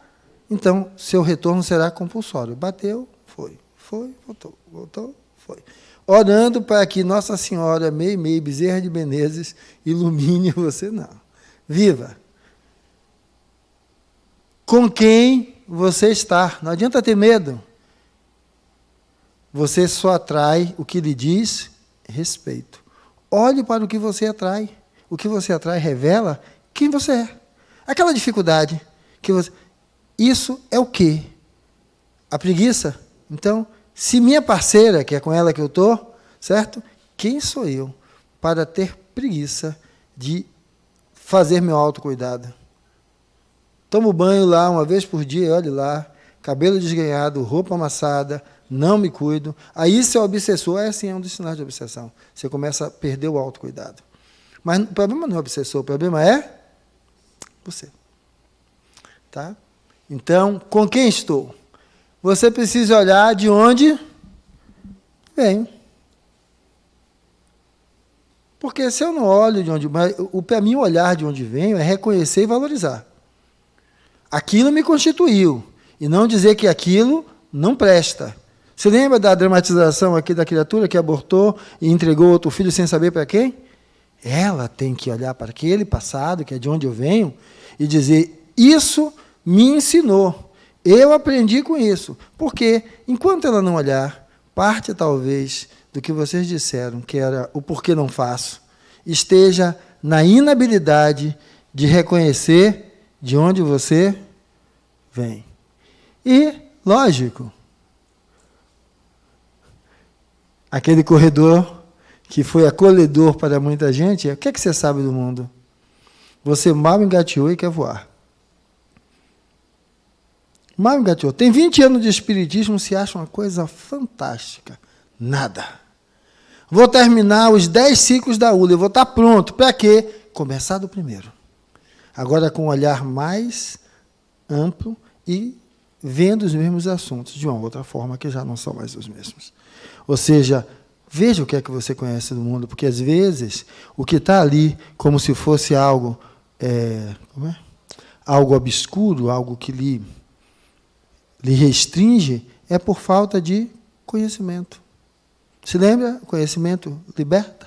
Então, veja, essa é a proposta para que você integre essas coisas e reconheça, então, o potencial que você tem. E aí, há um planejamento das reencarnações? Sim, quanto mais você se torna consciente, você pode fazer escolhas. E as escolhas que você faz agora, programa, planeja o que você vai estar vivendo dentro das suas sequências. Por quê? Você foi expulsa do Éden da ingenuidade, passou a comer com o pão com o suor do próprio rosto. Isso é, responsáveis pelos próprios atos, se submetendo a partir de então à lei de causalidade, que não é tomar lá da cá, mas que eu sou responsável por tudo que acontece comigo. E aí, vamos entender que karma é uma coisa que a gente diz, faz. Basta que você saia da inércia. Você lembra daquela inércia da mulher que apanhava? Saia da inércia. Por que é que você tem que morrer espancada? Saia da inércia. Veja que eu não estou culpando ela, estou falando do movimento interno, porque o ato daquela pessoa que agia-se com ela é deplorável e é passível de tudo que a justiça descreve para isso. Estou dizendo que, além dele, é preciso que auxiliemos ela, e ela se auxilie, porque ninguém pode fazer pelo outro, a ter uma atitude, e aí karma se desfaz. Se não, você deve ter conhecido ou um amigo ou uma amiga que separou de João, casou com Joana, com Joaquim, e quando você olha, é tudo a mesma coisa, é só uma repetição. Por quê? Porque acha que o problema está no outro. Ele não consegue enxergar o que dele leva aquilo. Então, quando ele vai para outra, metade do mandu é ele. Então, vai repetir igual. Vai selecionar da mesma forma. Então, como eu vou selecionar? Você lembra daqueles complexos? Você lembra daquele automatismo psíquico? Eu busco aquilo que me deixa na zona de conforto. Então, eu troco Riane por Denise. Não troquei Riane por Denise.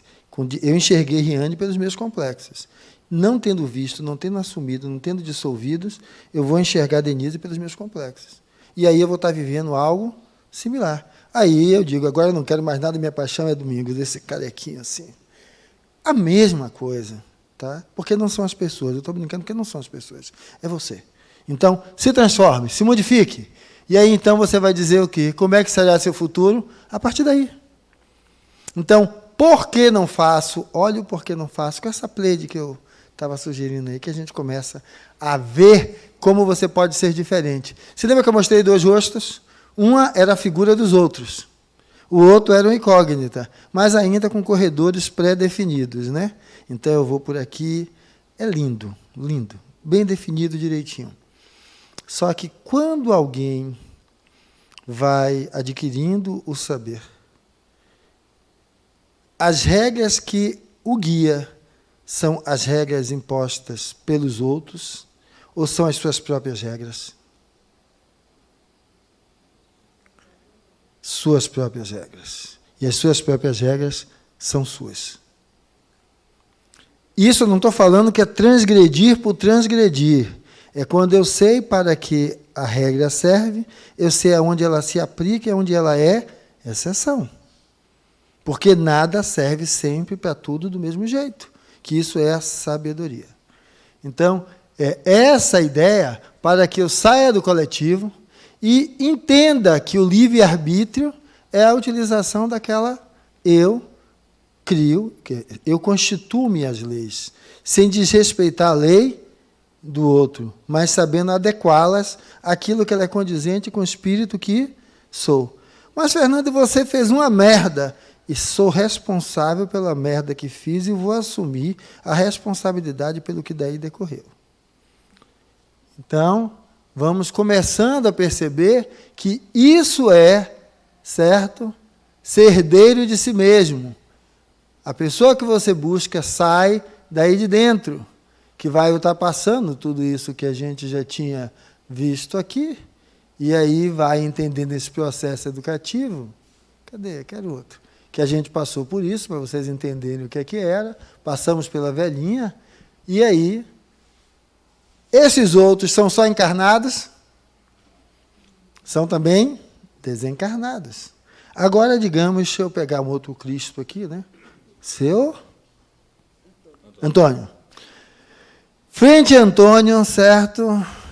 Se eu sei conversar com o Antônio, ou seja, quando o Antônio chega com um problema, ou quando ele pisa na casca da banana, que era meu empregado, ou ao contrário, meu chefe, e eu consigo conversar com ele com pessoa, velho, o que foi que teve?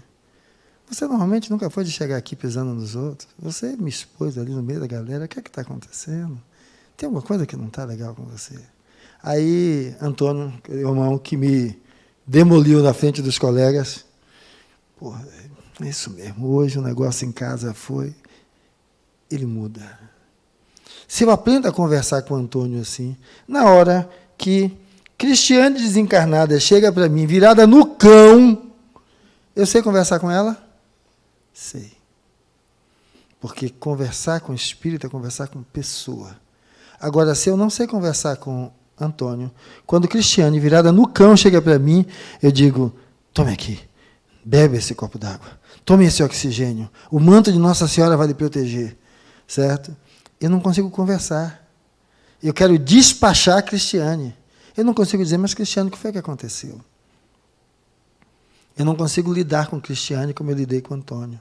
Porque ou eu demonizo os espíritos, ou eu divinizo os espíritos.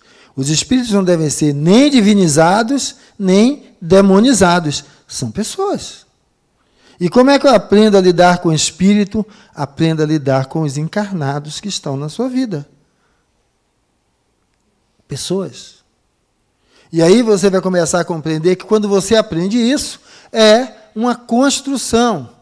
As nossas relações estão carregadas das emoções do passado. Então, pode eu conversar com o Antônio desse jeito. Se lembra daqueles complexos? Complexo de inferioridade. Só que o Antônio é meu chefe. Tá? Se eu for querer fazer agora o contrário, vou lhe processar, isso é assédio. Vou tomar tudo que você tem. Não, peraí, Antônio. O que foi que rolou? Certo? O que foi que aconteceu? Então, você se livra disso, você consegue construir relações mais profícuas.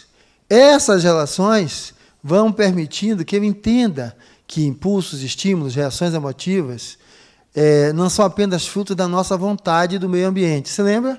Eu determino o meio ambiente, mas sim experiências pregressas gravadas em nosso psiquismo, ou seja, meus complexos. Por isso eu tenho que olhar para os meus complexos, porque quando eu digo eu estou falando de um complexo chamado ego. E existem outros complexos que são registros afetivos e emocionais das múltiplas vidas que eu vivi, e que, a depender daquela situação, aquilo aflora e toma o lugar do controle que seria meu. Então eu estou entendendo que há um ambiente, a eu, enquanto me digo ego, dono de mim, e os elementos que constituem, porque eu não sou uma tábula rasa, tudo isso está em mim, e aquilo pode me tomar, se eu não consigo olhar para aquilo e aprender e ver que aquilo também está em mim. E aí, a toda ação corresponde uma reação, tanto do ponto de vista da física como das atitudes humanas.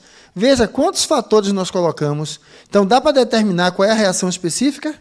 Não, eu tenho que olhar que há uma parede de possibilidades, e é isso que eu busco e quero viver. Só que você não disse eu, Quem é você? O quanto da pessoa que você diz que é são as aspirações culturais? O homem se comporta como? Mulher se comporta como? Um bom pai de família se comporta como? Uma boa mãe de família se comporta como? Ou seja, você molda as suas atitudes pelo que a cultura diz. Por falar nisso, eu gosto da cultura islâmica, né? Eu posso ter tantas mulheres, eu posso sustentá-las.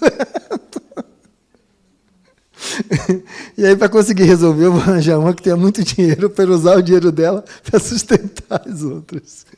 Brincadeiras à parte, aqui, então, aquela história de moral, né? Vamos estar falando de ética, que é algo mais transversal, porque a moral, uma junção de hábitos e costumes condizentes com uma aglomerado, uma agregação social.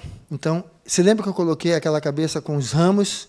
É onde eu entendo que aquilo ali é o jeito dele. Se eu fosse islâmico, mas eu quero alguém que esteja comigo e não essa. Então eu começo a definir as minhas normas, as minhas leis, como lidar com aquilo. O quanto você diz que é você, mas que na realidade são personas de vidas passadas. Você não se dissolveu, não se desligou daqueles complexos de outras encarnações. Já viu aquela criança que já nasce canguinha? Ou ao contrário, aquela que já nasce queimando tudo, certo? Aquela que já nasce expondo a vida em tudo que é, ou seja, se expondo ao perigo em tudo que é o quê? Está trazendo elementos de personas de vidas passadas para a vida atual. E a ideia é que você seja capaz de identificar e o quanto que você diz que é você e, na realidade, são as respostas às aspirações da família. Nandinho gostava de fazer roupa de boneca. Ganhou uns 2 safanão pela orelha, que hoje eu teria que botar mami na delegacia. Menino costurando roupa, vai dar para quê? Então, ela terminou de exterminar, certo? O grande estilista Tupiniquim, certo? Que costurava roupa de boneca e podia estar fazendo outra coisa.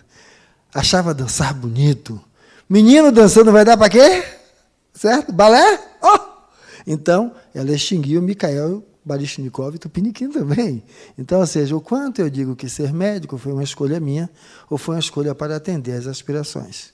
O quanto se comportar como você se comporta é ser você ou é ser a mulher ou o homem que o seu parceiro, a sua família, a família dele quer ver. E aí é aquela história. É eles que me determinam. Não, você que, não respeitando a você, se deixa ser determinado pelo outro. Aquilo que você diz que é você e que são conexões mediúnicas. Então, na realidade, eu estou saindo daqui, eu ia para a casa de Dona Maria, mas domingos, sabe que eu tenho uma queda por um conhaque, ele disse, Fernando, eu tenho lá em casa um conhaques Exor. É um dos tops dos conhaques. Né? Ganhei ontem. Vamos lá para casa? Aí, olha a tentação. Olha a tentação. Então, nós já conhecemos que várias situações dessas ocorrem. Né? Se ocorrem com encarnados, ocorrem com... Então, esteja atento, para você não estar moldando essas atitudes a partir de conexões mediúnicas. E você possa definir, afinal, onde são suas próprias aspirações. Para que, então, dessa forma, dizer eu sou eu, seja algo mais inteiro, certo? E vai implicar em gozos futuros. Se você achar que é essa luzinha linda, né? Eu faço bem, eu dou a sopa, eu não sei o que lá, isso vai ser, certo? Uma coisa linda, maravilhosa. Olha, o que mais retrata você... Se lembra daquela pergunta que vocês conversaram um pouquinho? Vocês viram o iluminado? O homem da coelba? Ou talvez esse daqui... Não, peraí. Eu vou passar para ele, eu vou voltar. Pronto. Vocês viram esse aqui, que tem aspectos luminosos e aspectos sombrios. Se você tem dúvida, olhe para você, daquilo que você disse que queria, certo? E estenda para a realização no campo sexual. Quais são os seus aspectos luminosos e sombrios? No âmbito profissional, no lidar com a vaidade, no âmbito da consciência social, no âmbito da consciência ambiental. Você é aquele que fala que tem que preservar a vida, mas joga as coisas pela janela do carro? Certo? Você é aquele que fala que vai preservar a vida, mas prefere usar 300 copos plásticos do que usar um copo de vidro e lavar continuadamente? Olhe como você lidar com o poder, como você lidar com o dinheiro, com a religiosidade, com o medo e principalmente com a família. Porque se você não puder olhar isso, pelo menos olhe você com a família, com a profissão, com a consciência social, com a consciência ambiental e com a sua religiosidade. Olhe, aqueles pontos, eu quero, mas eu não faço por isso. Então, o que é que você quer com a sua família e você não faz por isso? Com a sua profissão, idem. E você possa olhar isso como um todo, para que, então, você possa perceber que tudo que existe na sua realidade é determinado não pelo que está fora, mas o como se transforma só pode ser respondido pelo que está dentro. E aí, então, a ideia é que esse como se transforma é quando, em vez de culpa, você dissolve o quê? Desenvolve o quê? Responsabilidade. Tá? Então, me proteja do mal, não me deixe cair em tentação, porque eu vou me culpar. Não. Se eu cair na tentação, porque eu ainda preciso aprender com aquilo. Onde é que eu estou? Pelo menos para saber o seguinte, olha, velhinho, não vai rolar. Nem venha com o seu exó, porque eu sei que eu vou chegar na sua casa e para queimar aquela garrafa eu vou sair de lá 1 da manhã. Então não rola. Eu já sei que é tentação. Eu vou dizer que não vou por causa disso. Ou o contrário, vou sabendo do que vai dar. Certo? Então, a partir daí eu consigo lidar com uma coisa chamada aprender com o passado. Mês passado fui para casa de Domingos, foi outro desse que ele abriu lá e o pau quebrou com Dona Maria, certo?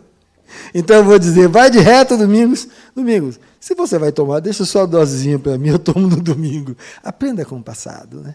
Use o passado como parceiro. A partir daí, entenda que você vai ter que ter resignação. Se eu orar para Jeová, Deus, Exu, qualquer uma entidade, meus dedos vão nascer de novo? Então, resignação. Aprenda a viver com aquilo que, no momento, é imutável. O próximo corpo, com certeza, acho que não vai ser cotó, não, né? Mas, vamos lá. Então, a partir daí, você vai começar a responder uma outra coisa. Quando você entende isso, o que é que muda a sua visão de... Eu não sou culpado, eu sou responsável. O passado não me determina, eu me determino aprendendo com ele. E aquilo que eu não posso mudar, eu tenho que aprender a fazer o melhor com o que eu tenho. E, a partir daí, você vai saber usar o seu livre-arbítrio para construir isso.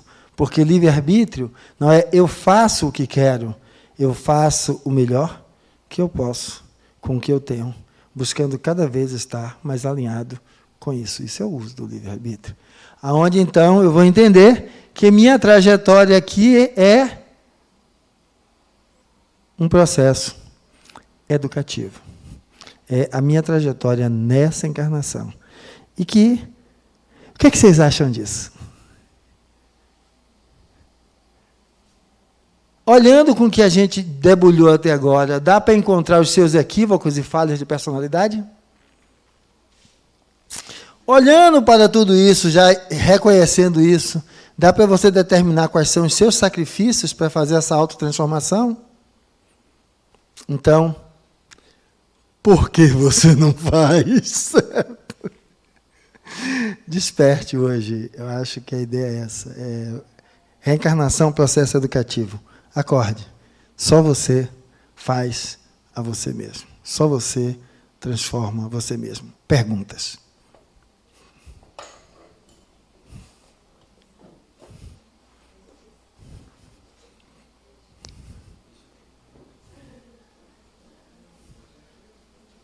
Perguntas, dúvidas, discordâncias, ou o que for.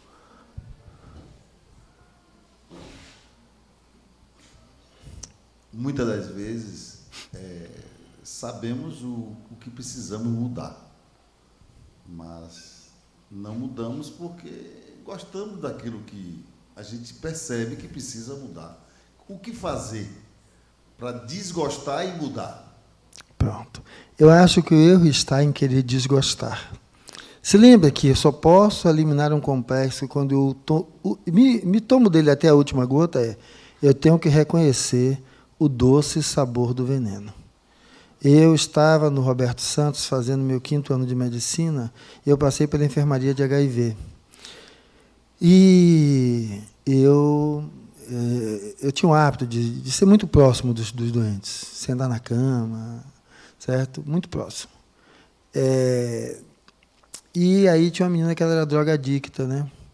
Ela vivia ali no Bonfim. Já tinha provado, olha, naquela época tem tempo pra caramba, uns 30 anos, tudo que é tipo de droga que tinha na época aí, sempre aparecia um gringo e tudo. Eu disse para ela que eu tinha um interesse em trabalhar com drogadictos e iria provar, queria provar cada uma daquelas drogas e ver o que é que acontecia.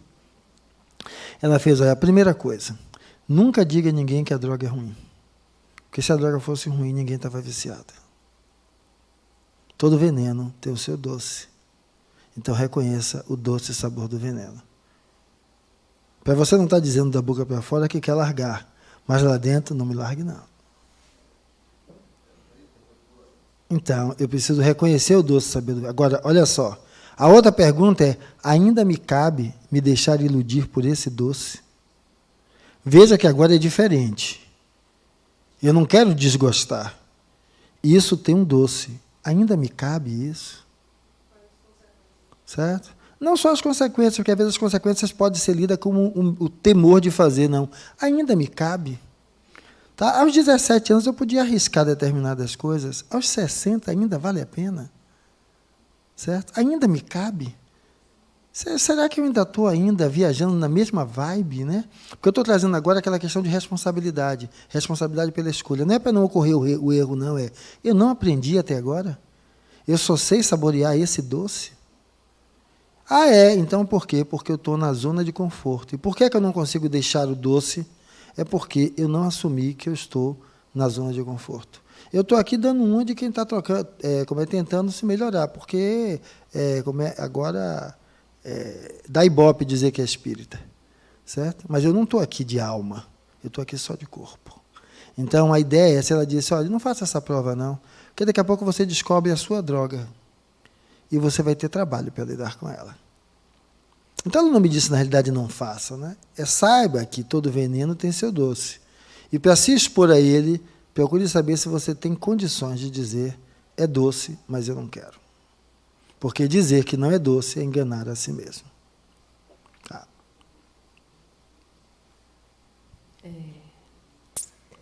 O que você diria para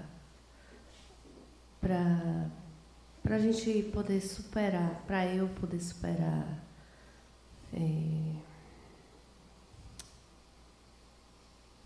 complexos, você falou? Complexos. Eu tenho que assumir o que aquilo é na minha vida. Entendeu? Digamos o seguinte. É algo que me angustia.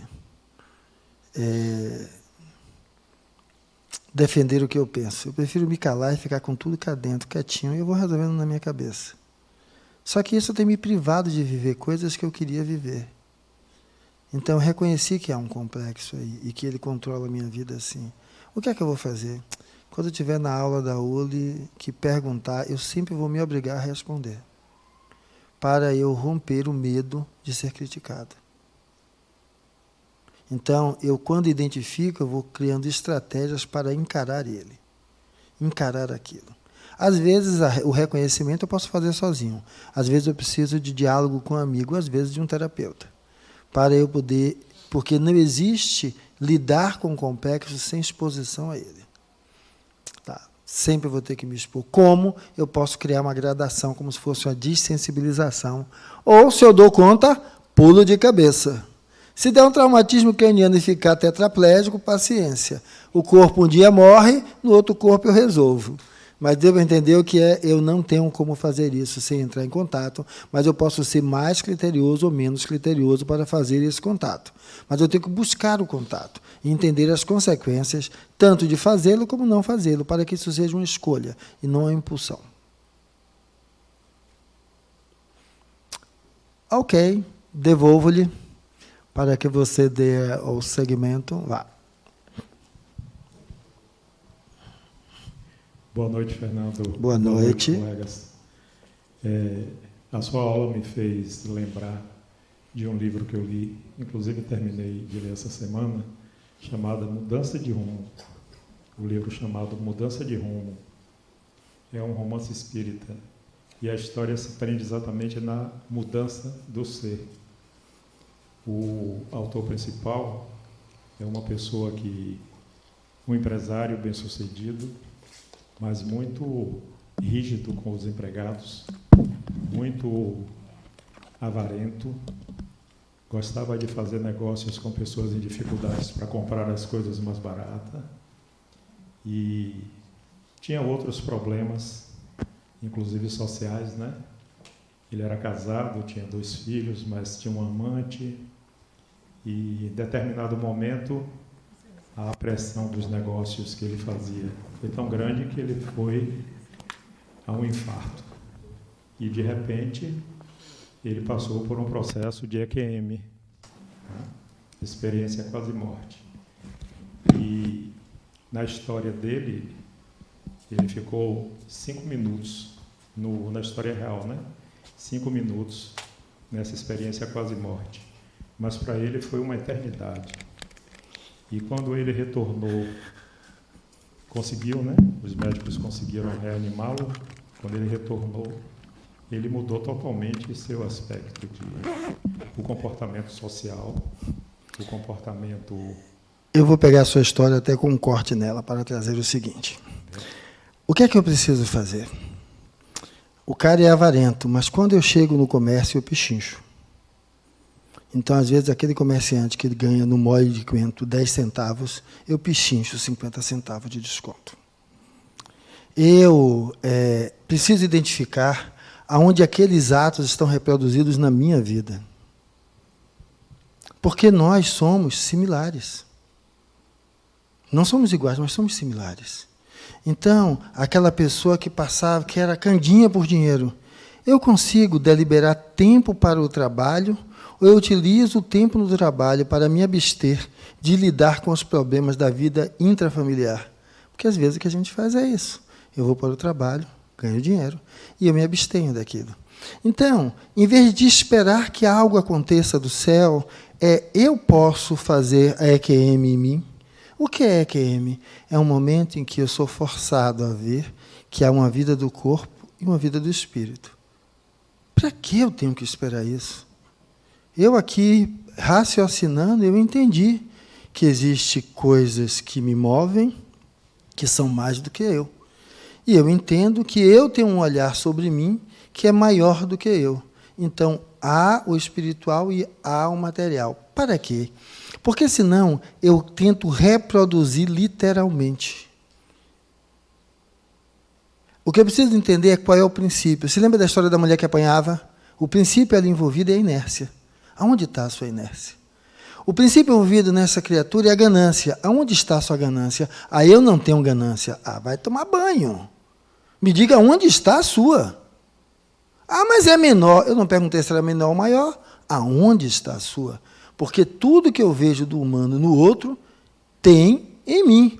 Mas é menor e é diferente. Sim, mas enxergue. Você quer esconder o que há em você, só apontando o que há em mim. E quando a gente olha as histórias, a ideia da história é olhar para a história, identificar aquilo que me chama a atenção da história em mim, para que eu me construa a partir daquilo que eu interajo. Então, por exemplo, eu detesto aquele Dr. Smith de Perdido nos Espaços. Havia em mim, eu me sentia muito mal toda vez que algo em que eu me envolvia ia para um lado errado. E isso me fazia me sentir muito mal. Como se eu fosse a origem de tudo aquilo. Mas peraí, velho, você está querendo ser grande demais. Quem disse que você é a origem de tudo isso? Peraí, menos. Que em teoria parecia que estava me rebaixando. Não, quando eu digo que eu sou a origem, eu estou me colocando. Não. Se não fosse você, se fosse outro. Então, eu acho que o que há de lindo na história, por isso eu dei uma cortada na história dele, que também daqui a pouco me matam, é que, metaforicamente, aqui, quando eu estou vendo uma história e algo nela me marca, eu pergunto, o que disso é em mim? Porque veja o seguinte, você só pode enxergar fora o que você tem de referencial dentro. Então, tudo que eu acho lindo, ou acho mísero, ou indiferente, em uma história, eu tenho que perguntar onde aquilo está em mim. Porque para aquilo ganhar, destaque, é porque reverbera em mim. Eu tenho que saber onde reverbera. Então, a história é bonita, como você estava contando, mas é isso que eu trago. Olhe para a história, essa ou qualquer outra. Ou, por exemplo, convido vocês para no dia do teatro estar aqui, ver a história do teatro que ela vai falar, certo? E nessa história, faça essa coisa, se veja dentro daquilo. Aí termine para poder passar para ela. Foi excelente o seu corte, mas eu quero concluir para exatamente justificar o que está dentro de cada um que lê esse livro, e inclusive eu. Quando ele voltou, né, desse processo de EQM, ele começou a fazer tudo diferente. Por isso que o nome do livro é Mudança de Rumo. Ele procurou as pessoas que ele deu prejuízo, devolveu parte do dinheiro.